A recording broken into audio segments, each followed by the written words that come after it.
প্রথমবারের মতো রাজধানী ঢাকায় মহিলা সমাবেশের ঘোষণা দিয়েছে বাংলাদেশ জামায়াতে ইসলামী।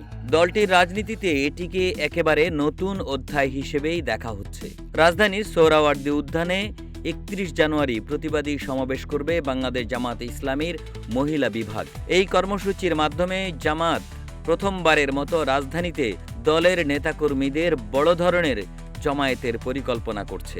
২৭ জানুয়ারি দুপুরে রাজধানীর মগবাজারে জামায়াতের কেন্দ্রীয় কার্যালয়ের নিচতলায় সংবাদ সম্মেলনে দলের নায়েবে আমির সৈয়দ আবদুল্লাহ মোহাম্মদ তাহের এই কর্মসূচির ঘোষণা দেন। সংবাদ সম্মেলনে বলা হয়, সারা দেশে নির্বাচনী প্রচারে জামায়াতের মহিলা বিভাগের নেতাকর্মীদের উপর বিএনপির হামলা, হেনস্থা, ভয়ভীতির প্রতিবাদে এই সমাবেশ করা হবে। সমাবেশের আয়োজক জামায়াতের মহিলা বিভাগ। জাতীয় নির্বাচন সহ দেশের সার্বিক পরিস্থিতি নিয়ে আবদুল্লাহ মোহাম্মদ তাহের এ সময় বলেন, জামায়াতের মহিলা বিভাগের নেতাকর্মীরা সোহরাওয়ার্দী উদ্যানের সমাবেশে প্রতিবাদ জানাবেন। সারা দেশে নির্বাচনী প্রচারে জামায়াতের মহিলা বিভাগের নেতাকর্মীদের উপর হামলার বিরুদ্ধে প্রকাশ্যে প্রতিবাদ করা হবে।